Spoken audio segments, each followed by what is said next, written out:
Une grâce, celle accordée par le président de la République à plusieurs prisonniers condamnés pour terrorisme. C'est ce qu'annonce un décret présidentiel rendu public aujourd'hui.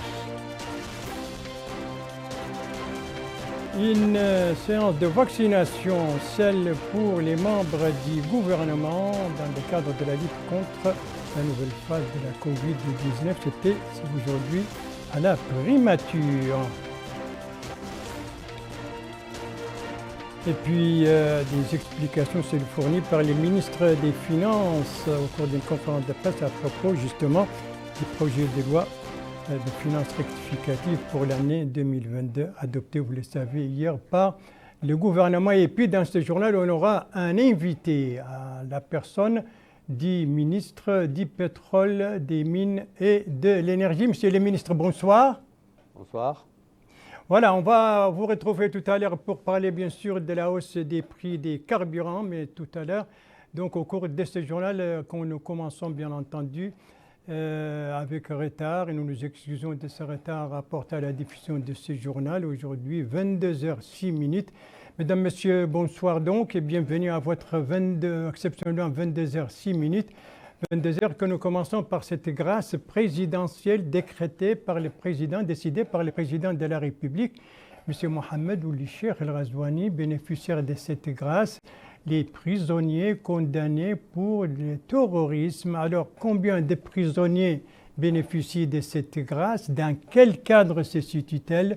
Élément de réponse avec donc le contenu de ce décret avec vous, Mohamed Ould Khattat.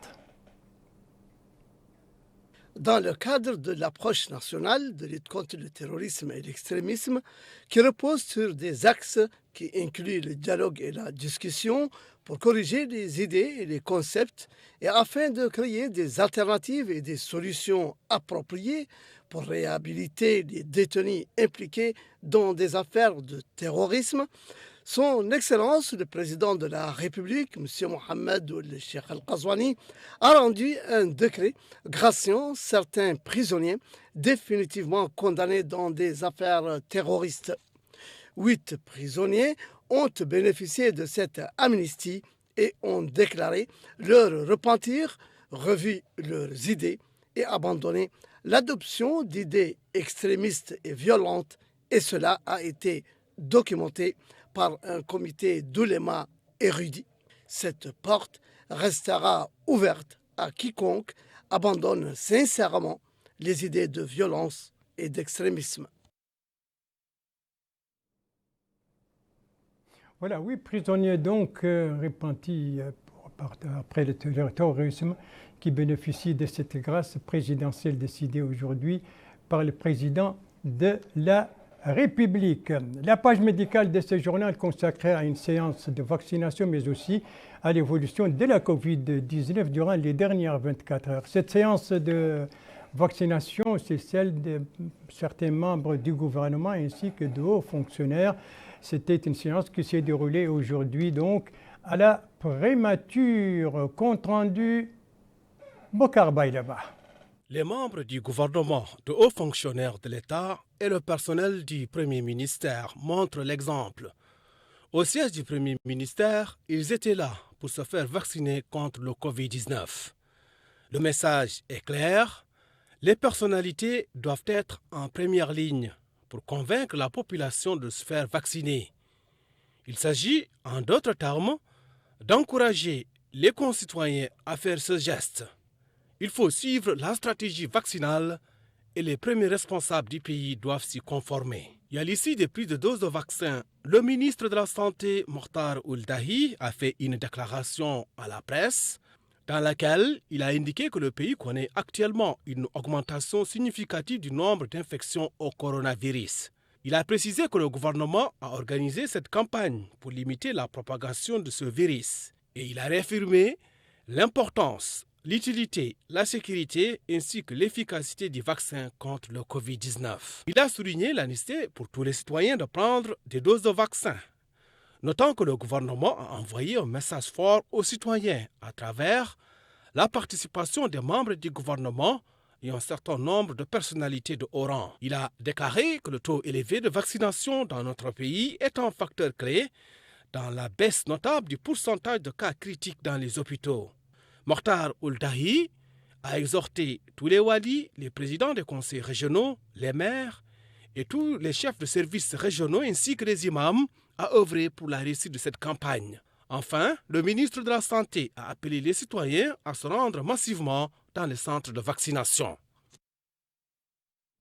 Voilà donc plusieurs membres du gouvernement et hauts responsables aujourd'hui vaccinés au niveau au siège du ministère, du Premier ministère dans le cadre de la lutte contre la Covid-19 et contre donc la 4e phase que nous vivons en ce moment. Une campagne, ceci rentre dans le cadre de la campagne de sensibilisation et de vaccination décidée par les personnalités, par les autorités compétentes pour faire face à cette nouvelle phase. Et elle intervient après une évolution de la pandémie de la Covid-19 marquée par une augmentation des cas. On doit voir les images du bulletin quotidien du ministère de la Santé. Voilà les images, vous le voyez. 123 nouveaux cas, 156 guérisons et fort heureusement pas de décès. Et si on fait le cumul de tous les cas depuis le début de la pandémie, on sera à 61 763 cas, dont 5 cas positifs, dont 59 142 guérisons. Voilà, ce sont les images, les graphiques du ministère de la Santé dans son bulletin d'aujourd'hui faisant l'évolution de la pandémie durant les dernières 24 heures. Après le médical, le parlementaire avec 2 réunions, l'une aujourd'hui, l'autre hier. Celle d'hier, c'était la conférence des présidents. On doit voir les images de cette réunion.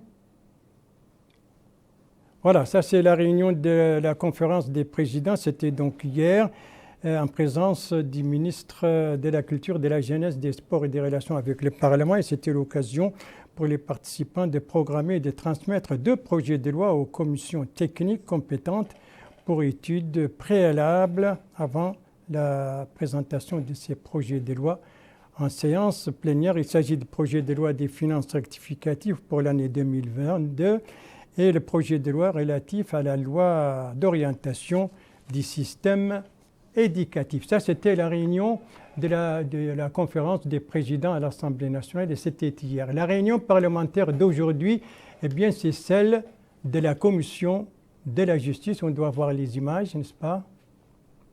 Ça vient.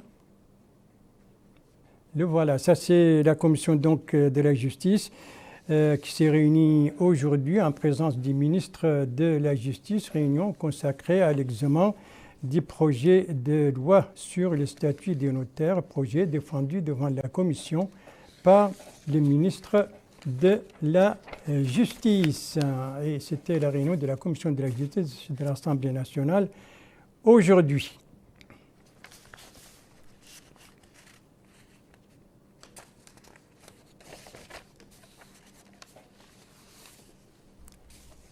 Voilà donc pour l'actualité parlementaire marquée par ces 2 réunions, celle de la conférence des présidents c'était hier et celle de la commission de la justice c'était aujourd'hui. Après le parlementaire, les diplomatiques avec cette réception offerte par l'ambassadeur de France. Où sont les images? La réception offerte donc par l'ambassadeur de France, la voilà, c'est les images, les voilà.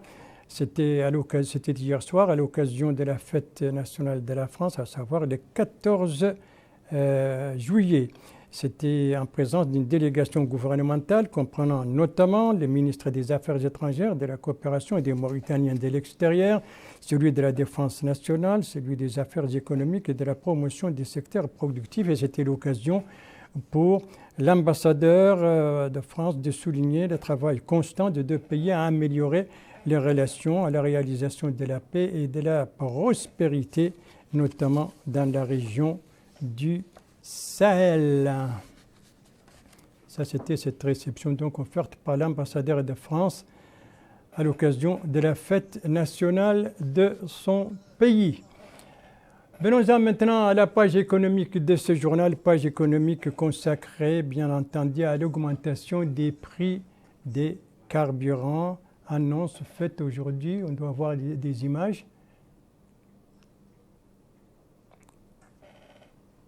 C'est une annonce qui a été faite aujourd'hui par le ministère du pétrole, des mines et de l'énergie. En quoi consiste cette augmentation? 11,5 MRU pour le litre de mazout, 13 MRU pour celui de l'essence. En revanche, pas d'augmentation du gaz domestique. Et le communiqué du ministère indique que malgré cette augmentation, l'État continue à subventionner pour 29 MRU les litres de mazout et 21,5 MRU celui de l'essence. Voilà les images des automobilistes qui se ruent sur les stations d'essence et de gasoil. Et pour parler justement de cette augmentation, eh bien, nous avons comme invité ce soir le ministre du pétrole, des mines et de l'énergie, M. Abdeslam Mohamed Salah. Monsieur le ministre, bonsoir. Bonsoir. Monsieur le ministre, la première question qui se pose, pourquoi justement cette augmentation? Écoutez, le prix du pétrole se sont envolés dans le monde depuis le milieu de l'année passée, plus précisément depuis le mois de septembre. Et après la reprise économique suite au Covid. Et puis au tout début de cette année, il y a eu la crise de l'Ukraine, comme vous le savez, la guerre qui a entraîné immédiatement des sanctions très fortes sur le deuxième plus grand exportateur mondial de pétrole, la Russie. Et le résultat est que 8 millions de barils à peu près par jour sont sortis du marché et quelques 2,5 millions de produits raffinés. C'est un véritable choc qui a accéléré donc la hausse des prix et les incertitudes qui sont suivies, les problèmes liés à l'exportation du gaz russe sur l'Europe, les séries de mesures prises pour contrer la crise, tout cela a créé un climat d'extrême incertitude. Et ensuite, aujourd'hui, menace une sorte de récession mondiale. Et cette incertitude se traduit par des fluctuations extrêmement fortes des prix et des prix toujours à la hausse. Si vous prenez le Brent, il était à quelques 70 ouguiyas au mois de juillet l'an dernier. Il était à 122 ouguiyas le mois de juin. Et la tonne métrique de gasoil est passée, elle, de quelques 558 ouguiyas dans la même période à 1332 ouguiyas, 558 dollars à 1332 dollars au mois de juin, c'est-à-dire le doublement, et doublement également du prix de l'essence sur la même période.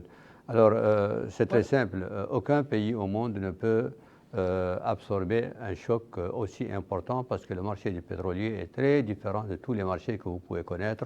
Il est différent du marché des produits alimentaires parce que c'est un marché massif, c'est un marché profond et il peut tout simplement engloutir le budget dans sa totalité si on essaye, si vous voulez, de se battre avec la hausse des prix du pétrole. Alors, nous avons attendu pendant quelques mois, essayer d'absorber le choc, limiter son impact et nous ne voulons pas agir de façon soudaine pour que le citoyen ne fasse pas l'objet de cette pression soudaine. Justement, c'est ce que j'allais vous poser. Fallait à un moment... Monsieur le ministre. Oui. Justement, j'allais vous poser la même question. Quelles seront les conséquences? Bon, on a compris que cette augmentation des prix est conséquence de la guerre d'Ukraine et auparavant aussi la Covid-19. Mais alors, quelles sont les conséquences directes? Et cela ne manquera pas d'avoir des conséquences sur justement les citoyens, et c'est aussi bien dans les domaines des transports que dans les domaines des marchandises. Oui, la hausse du prix, le prix du pétrole, quand il augmente, beaucoup d'autres prix augmentent parce que le pétrole, le gaz, gasoil, le fuel sont des inputs, si vous voulez, dans une série de productions et de production industrielle. Ils sont des inputs dans le transport, ils sont des inputs pour la pêche. Donc il y a évidemment des effets sur l'ensemble de l'économie. Mais aujourd'hui, la responsabilité de l'État, c'était d'abord de faire face à la crise et d'éviter que le budget de l'État n'explose tout simplement. Et la mesure qui a été prise est une mesure de très forte responsabilité. Si vous pouvez regarder autour de vous, la plupart des pays ont tout simplement passé le prix du pétrole aux consommateurs immédiatement parce qu'ils sont conscients qu'ils ne peuvent pas se battre, si vous voulez, avec la hausse des prix du pétrole. D'autres pays ont augmenté les prix de 80%, d'autres encore de 45 à 50%. Nous venons de faire cette augmentation qui est un peu moins de 26, de 27%. Et malgré tout, nous continuons à soutenir le prix du gasoil. Nous continuons à soutenir à hauteur de 29,5%, 29,5 ouguiya nouveau au prix de juin, au prix du pétrole de juin, parce que la situation peut changer évidemment dans le futur. Et également à 21,5 ouguiya nouveau au prix de l'essence de juin. Donc nous avons en quelque sorte absorbé une partie du choc.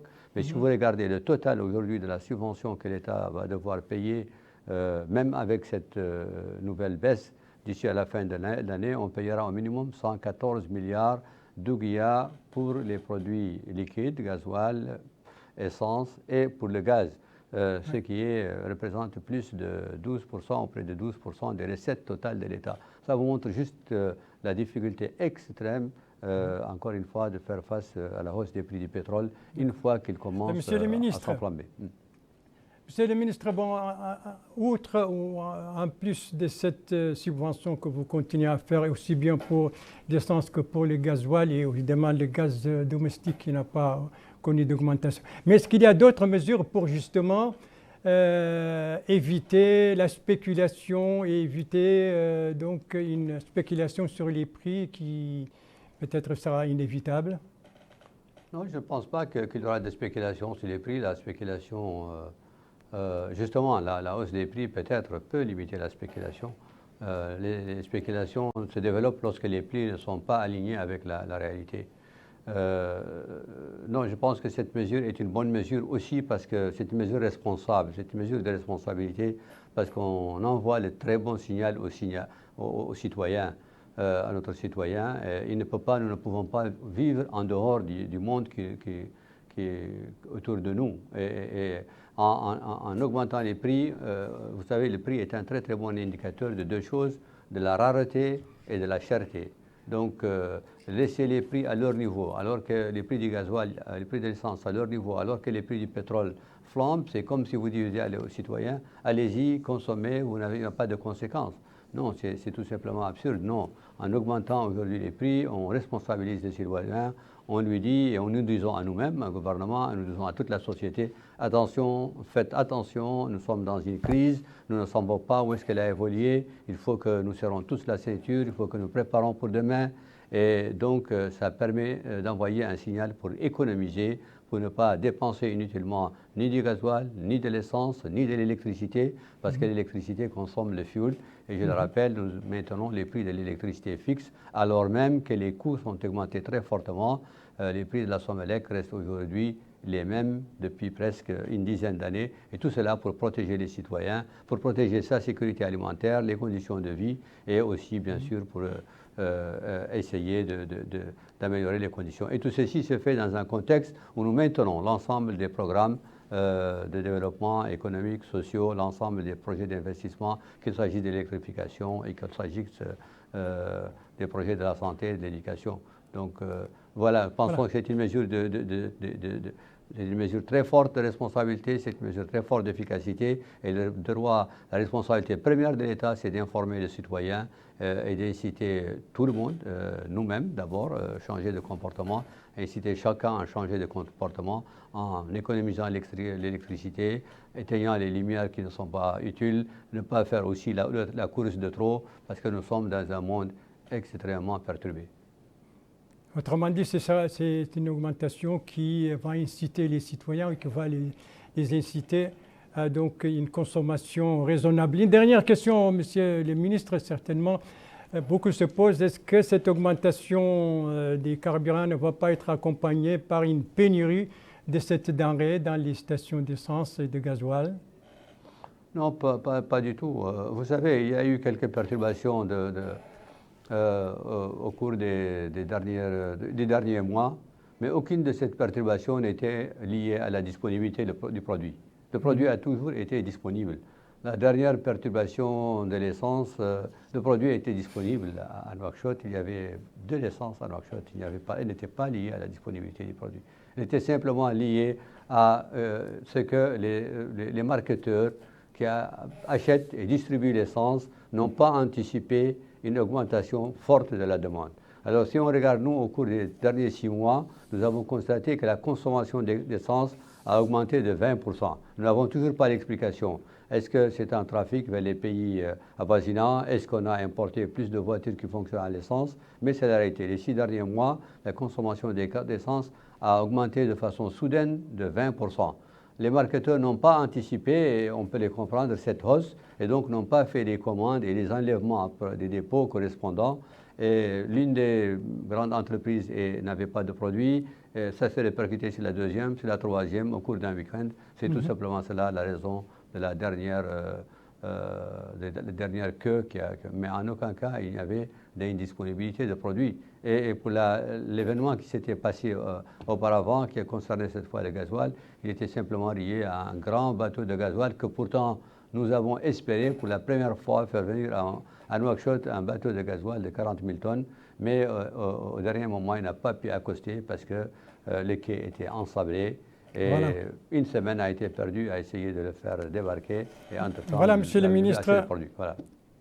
Le ministre du Pétrole, des Mines et de l'Énergie, M. Abdeslam Mohamed Saleh, qui était notre invité pour parler justement de cette augmentation annoncée aujourd'hui du prix des carburants, donc aussi bien pour le gasoil que pour l'essence. Une augmentation qui a dit le ministre qui est conséquence donc du contexte international, notamment marqué par la guerre en Ukraine. Merci, monsieur le ministre, et bonne chance. Donc, beaucoup de vos collègues aujourd'hui se sont fait vacciner, mais aussi, bien entendu, d'autres étaient aujourd'hui en visite d'information dans différents services relevant de leur département. Et parmi ceux-ci, il y a la ministre de l'Emploi et de la Formation professionnelle. Elle était aujourd'hui dans la Muqata'a de Riyad. Et là-bas, elle a visité un établissement relevant de son département, à savoir l'école d'enseignement technique de la formation professionnelle et des BTP. Elle se trouve donc dans la Muqata'a de Riyad, Nouakchott Sud. Précision sur cette visite, ce qui a été dit au cours de cette visite et ce qui a été fait avec Bokar Baïleba. L'école d'enseignement technique et de formation professionnelle pour le bâtiment et les travaux publics de Riyad, Nouakchott Sud, est bâtie sur une superficie de 3 hectares. Pourra accueillir 1200 élèves dans les différentes spécialités du bâtiment et des travaux publics. Ainsi, la ministre de l'Emploi et de la Formation professionnelle, Mme Lalia Camara, et l'ambassadrice d'Allemagne à Nouakchott, son Excellence, Mme Isabelle Henin, ont été édifiés sur cet établissement constitué de 12 blocs disposant chacun d'un atelier, d'une salle de cours, d'un bureau du formateur, entre autres. Les blocs comprennent aussi un amphithéâtre de 210 places et 3 laboratoires en plus de bureaux pour l'administration et d'une infirmerie. Nous saluons les efforts qui ont été faits par l'entrepreneur et par toute l'équipe technique qui est associée à cette construction. Et nous remercions encore une fois la coopération allemande pour toute l'assistance financière, l'assistance technique qu'elle nous apporte au niveau de la formation professionnelle technique. C'est un partenariat et une collaboration qui est vraiment estimable et qui, pour la Mauritanie, constitue un actif certain. À la rentrée prochaine, nous espérons accueillir nos étudiants pour vraiment, je dirais, rehausser la qualité, la compétence et la technicité effectivement des techniciens, des ouvriers, de tous les corps de métier présents dans ce secteur d'activité. Le pays en a besoin et donc en fait c'est vraiment l'objectif de la formation technique et professionnelle aujourd'hui du département de notre ministère pour améliorer la qualité, faire en sorte que les étudiants qui sortent de nos écoles soient des étudiants compétents et qui répondent aux besoins du marché. Et donc nous espérons, Inch'Allah, vraiment ouvrir à la rentrée prochaine.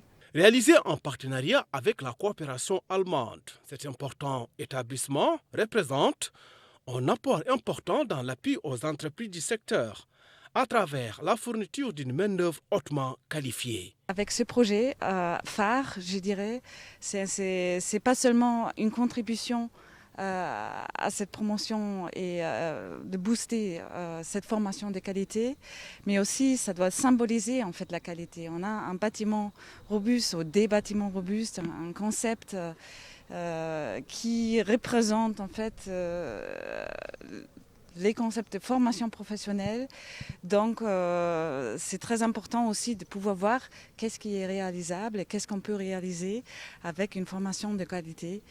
On reste à vos côtés pour continuer à accompagner, bien sûr, les efforts qui sont faits pour les créations d'emplois, pour la formation professionnelle et technique. En somme, la réalisation de cet important établissement est de nature à accroître la capacité d'accueil du dispositif de la formation professionnelle, l'amélioration de sa qualité et son adéquation par rapport aux besoins du marché de l'emploi. Les chantiers de l'école d'enseignement technique et de la formation professionnelle et des BTP, bien un chantier qui a été visité aujourd'hui par la ministre de l'Emploi et de la formation professionnelle en compagnie de l'ambassadrice d'Allemagne, car vous savez que c'est le fruit d'une coopération entre notre pays et l'Allemagne. Autre visite d'information également aujourd'hui à Nouakchott, c'est effectuée par les ministres de l'hydraulique et de l'assainissement. Quelles étaient les étapes de cette visite, Abdullah Dembaba? Le ministre de l'Hydraulique et de l'Assainissement a débuté cette visite par la principale station d'épuration des eaux usées de la wilaya de Nouakchott-Ouest. Il a sur les lieux reçu des explications détaillées sur l'état de cette station, le travail effectué dans le cadre du traitement et de l'acheminement des eaux de pluie au niveau de la mer, l'état des machines entre autres. Il a aussi eu à s'enquérir du grand réservoir des eaux usées de l'Office national d'assainissement. Il a reçu des explications sur l'état de ce réservoir de la part du directeur général de l'Office national d'assainissement. Au sein de la rue Mokhtar Ould Dadda, il s'est enquis de l'avancement des travaux du réseau d'évacuation des eaux de pluie. Sir Mohamed Ould Taleb Amar, ministre de l'Hydraulique et de l'Assainissement, a déclaré avoir visité ces différents démembrements de l'Office national d'assainissement afin de discuter avec les responsables des dispositions qui ont été prises pour évacuer les eaux de pluie. Il a en outre déclaré avoir été informé de l'état d'avancement des travaux du réseau d'évacuation des eaux de pluie de la rue Mokhtar Ould Dadda. Il a enfin rappelé que des motopompes ont été mises à la disposition des autorités administratives des 3 villages de la capitale afin d'intervenir en cas de besoin. La visite d'information effectuée aujourd'hui par le ministre de l'Hydraulique et de l'Assainissement à différents donc à des stations, à l'ONAS, c'est-à-dire l'Office national de l'assainissement et à la station d'épuration. Eh bien, l'actualité, c'est aussi cette conférence de presse animée par le ministre des Finances, un point de presse pour expliquer justement le projet de loi de finances rectificatives pour l'année 2020, un projet de loi qui a été adopté hier en Conseil des ministres. Les idées maîtresses de l'intervention du ministre des Finances avec Mohamed Khattat. Le gouvernement a adopté cette loi de finances rectificative pour trouver les ressources nécessaires pour continuer à subventionner les prix des hydrocarbures et les produits alimentaires et soutenir les couches les plus vulnérables dans le cadre des programmes sociaux qui leur sont destinés. Comme je l'ai souligné lors de ma présentation, cette loi de finances rectificative vient en réponse à la crise actuelle. Le gouvernement mauritanien a, depuis le début de la crise, décidé de subventionner les hydrocarbures et certains produits alimentaires qui ont coûté plusieurs dizaines de milliards d'ouguiya, atteignant dans ce premier semestre plus de 42 milliards MRO jusqu'au mois de juin. Le prix est resté inchangé, le gouvernement estimant que la crise passera au bout d'un certain temps. Et comme la crise continue, et que ces dépenses n'étaient pas prévues dans le budget de l'État ni planifiées, le gouvernement a décidé de faire cette rectification pour répondre à cette crise et parce que, d'autre part, le président de la République tient à ce que les ressources du pays soient orientées vers les populations. Ces instructions étant que ces subventions soient généralisées et que l'État les prenne en charge et n'augmente pas les prix. Avec la poursuite de la crise, il était nécessaire que le gouvernement prenne les mesures et dispositions à hauteur des subventions qui ont dépassé les prévisions du gouvernement. D'où cette rectification de la loi des finances. Il fallait d'abord que le gouvernement diminue ses dépenses pour pouvoir mobiliser de nouvelles ressources et continuer à garantir ses subventions. Et d'autre part, augmenter ses recettes fiscales. L'objectif de cette rectification de la loi des finances est de faire face à cette crise de la hausse des prix des hydrocarbures et des produits alimentaires. C'est dire que le gouvernement prend en considération ces subventions qui n'ont pas été levées, mais elles ont été plutôt diminuées tout en continuant à exister et elles sont bien là. Donc il faut placer les choses dans leur contexte exact. Le gouvernement fait ce qui se doit et qui se peut en diminuant ses dépenses pour pouvoir continuer à avoir les moyens de garantir les subventions et le citoyen doit lui aussi y contribuer. Surtout que l'État continue à subventionner les 2/3 de la différence entre les prix des hydrocarbures dans le monde et les prix appliqués au marché. C'est ce 3e tiers restant qui vient d'être déclaré. Et il faut le comprendre et le considérer à sa juste valeur. Ce sont des subventions qui coûtent à l'État 130 milliards d'ouguiyas et il ne faut pas oublier que le prix du gaz domestique n'a connu aucune augmentation et qu'il continue à être subventionné.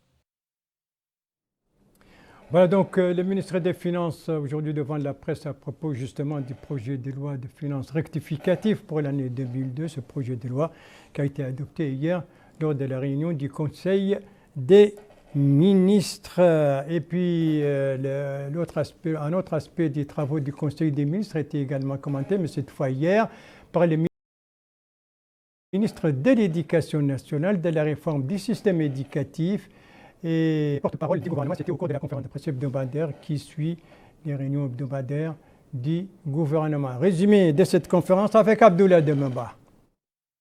Le ministre de l'Éducation nationale et la réforme du système éducatif, porte-parole du gouvernement, Mohamed Melani Ouleye, a évoqué le projet de loi relatif à l'autorisation de ratification de l'accord de financement signé entre la Mauritanie et l'Association internationale de développement. Cet accord, dit-il, vise à doter le PRAPS, projet régional d'appui au pastoralisme au Sahel, d'un financement additionnel de 25 millions de dollars. Ces fonds, poursuit le ministre de l'Éducation nationale et la réforme du système éducatif, permettront de soutenir les différents programmes de sécurité alimentaire. Il a aussi fait du second projet de loi de finances rectificative qui a été adopté, ce qui, dit-il, est une suite logique de la guerre entre l'Ukraine et la Russie ainsi que des effets de la COVID-19 ayant ainsi un impact sur les projections, ce qui a induit à une hausse des coûts des céréales et des hydrocarbures. L'objectif de ce projet de loi, dit le ministre, est de juguler la hausse des prix des hydrocarbures et du blé afin qu'ils soient à la portée des citoyens. Le porte-parole du gouvernement a par ailleurs mis en avant certains aspects de la loi d'orientation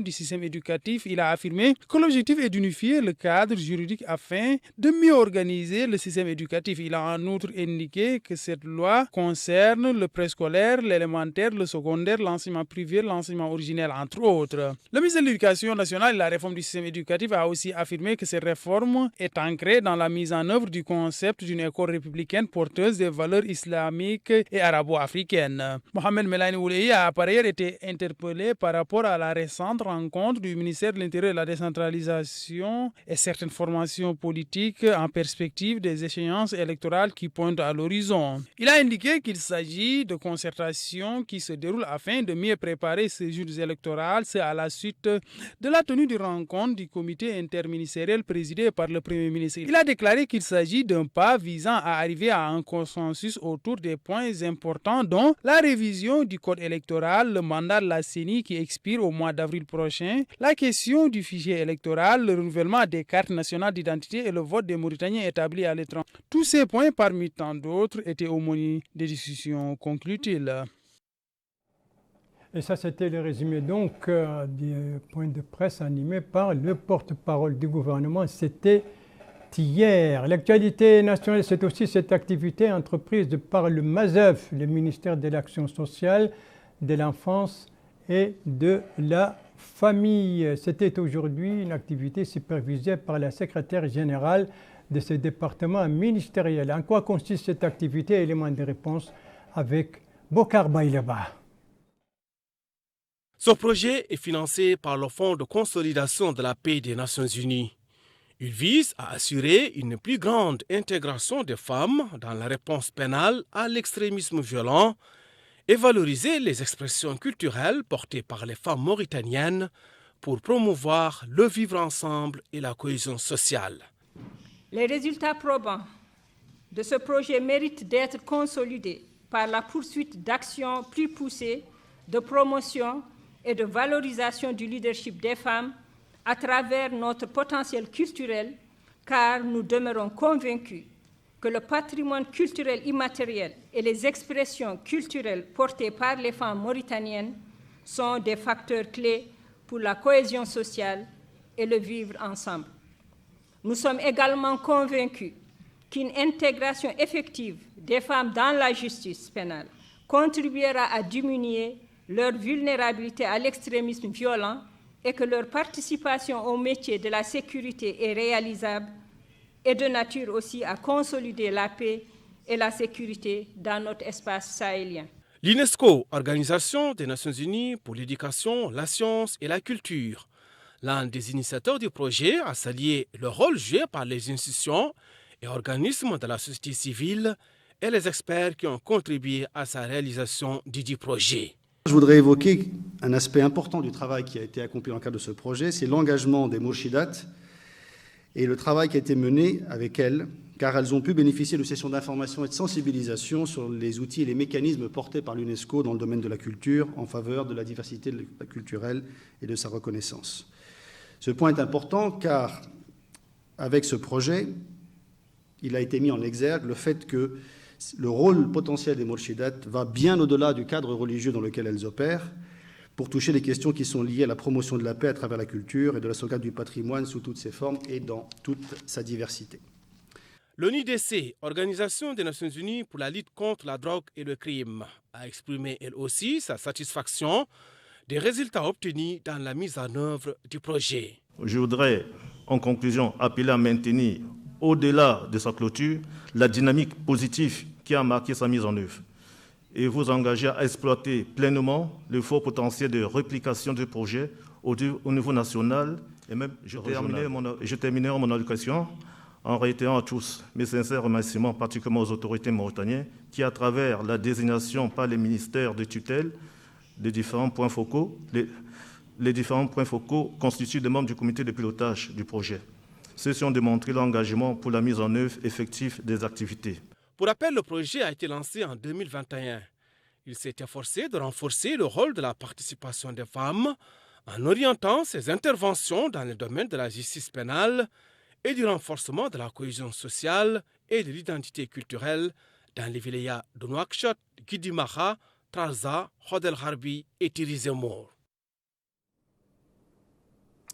Un projet donc pour le renforcement du rôle des femmes qui a fait l'objet de cette activité du MASEF aujourd'hui à Nouakchott. Merci de suivre les JTF de Mauritanie, la suite du journal avec un Néma, la capitale du Haut del Gharbi. Néma qui dispose désormais d'un centre de protection civile.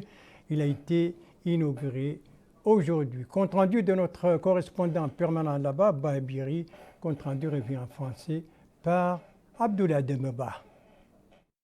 Ce centre de secours et de sécurité civile qui a été inauguré à Néma comprend entre autres des logements, des bureaux dédiés à l'administration et aux magasins, un parc de stationnement. Le wali du Khode Charghi et le délégué général à la sécurité civile et à la gestion des crises ont procédé à l'inauguration de ce centre qui a à sa disposition des engins nécessaires pour pouvoir intervenir à temps opportun. Le wali du Khode Charghi, Issel Moul Sidi, a salué l'ouverture de ce centre dédié à Sédulaya et particulièrement aux habitants de la ville de Néma. Il a dans ce cadre mis en avant le rôle important de cette structure et espère que certaines Moukata à forte densité humaine, dont Timbedra, puissent aussi entraîner leur centre bientôt. Le délégué général à la sécurité civile et à la gestion des crises, Khattaroul Mohamed Mbarek, a précisé que l'équipe qui est déployée a pour mission de circonscrire les feux de brousse, secourir, sauver et protéger les populations. Il a en fait déclaré que Sédulaya occupe une place prépondérante dans les activités de la délégation. Le maire de Néma, Sidi Mohamed Ould Mohamed, a salué la mise en place de ce centre qui, dit-il, préservera les vies et les biens des populations. La délégation a enfin visité les différents compartiments de ce centre. Voilà donc pour ce centre de protection civile qui vient d'être inauguré à Néma, la capitale du Haut-Charqi. Pendant ce temps, notre capitale économique vit à l'ère de la journée mondiale de l'enfance, une journée qui a été célébrée là-bas, une célébration supervisée par le MASEF. Compte rendu de notre correspondant permanent là-bas, Abdallah Zouber, compte rendu revu en français par Mohamed Khattat. C'est une commémoration qui permet de mettre en exergue l'expérience mauritanienne en matière de lutte contre le travail des enfants et les avancées importantes réalisées par notre pays dans le domaine de l'interdiction des travaux dangereux pour les enfants. L'occasion pour M. Mohamed Fadel Ould Cheikh-Bouya, conseiller au ministère de la fonction publique et du travail, de rappeler les préoccupations du département qui œuvre inlassablement à éradiquer le travail des enfants sous toutes ses formes.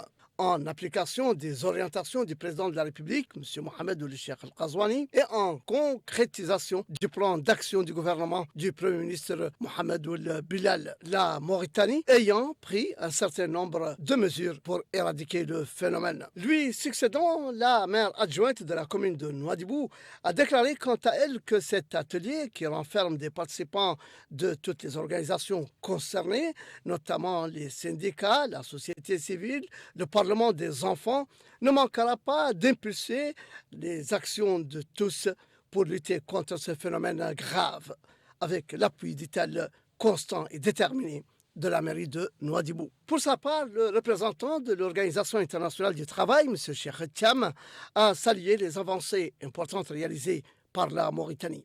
Le gouvernement de la République islamique de Mauritanie, depuis 2001, s'est engagé à lutter contre le travail des enfants à travers notamment la ratification de 2 conventions spécifiques de l'OIT sur le travail des enfants, la 138 et la 189. Le gouvernement aussi a pris plusieurs autres mesures sur le plan juridique et institutionnel pour l'élaboration du plan d'action national pour l'élimination du travail des enfants 2015-2020 et qui va avoir une seconde étape à partir de 2022. Aussi, une avancée extrêmement importante en Mauritanie, c'est la promulgation de l'arrêté interdisant les travaux dangereux pour les enfants.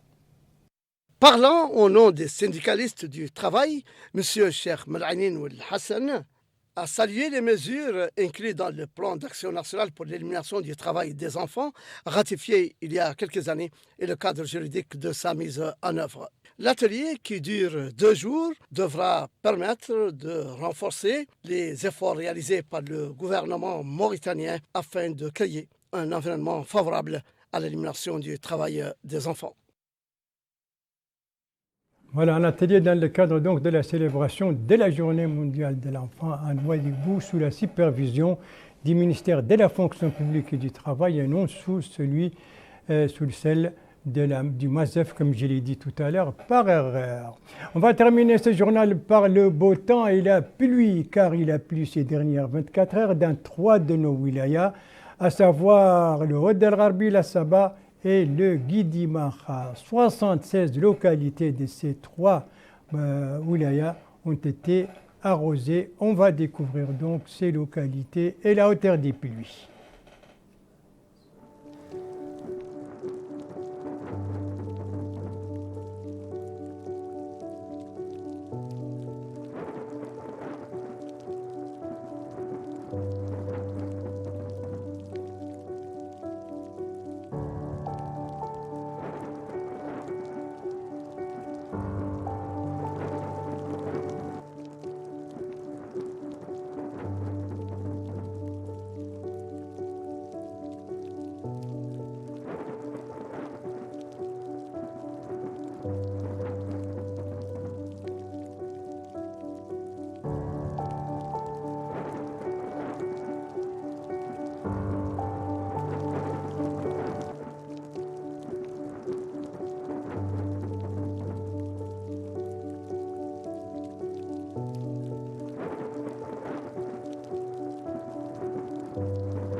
Voilà, sur cette pluviométrie donc enregistrée dans 3 de nos wilayas de l'intérieur, se termine ce journal qui a commencé encore une fois avec un retard de 6 minutes. Encore une fois, nous nous excusons de ce retard apporté à la diffusion de ce journal ce soir. Je vous en rappelle, merci bien entendu à vous de l'avoir suivi, mesdames, mesdemoiselles, messieurs. Merci bien entendu aux équipes rédactionnelles et techniques qui ont participé à sa conception. Je vous en rappelle les principales informations. Ça, c'est une grâce présidentielle au profit de 8 prisonniers pour terrorisme après leur repentir. Grâce présidentielle annoncée aujourd'hui par un décret présidentiel rendu public aujourd'hui. Ici, ce sont des membres du gouvernement qui se sont fait vacciner aujourd'hui au siège de la primature contre la Covid-19 dans le cadre de la campagne de vaccination entreprise actuellement. Et ici, c'est ce point de presse animé par le ministre des Finances pour donner des précisions sur le projet de loi de finances rectificatif 2022 qui a été adopté hier par le gouvernement. Et puis je vous rappelle bien entendu que la vaccination et les mesures préventives, voilà l'arme la plus efficace contre la Covid-19. Vous avez encore la possibilité, nous sommes à la 7e journée consécutive de la campagne de vaccination. Il reste encore 3 jours pour vous faire vacciner, sinon les vaccins sont disponibles dans tous les centres de santé. Vaccins et mesures préventives, voilà des gestes très simples qui ne demandent pas beaucoup d'efforts, sinon la volonté de les appliquer.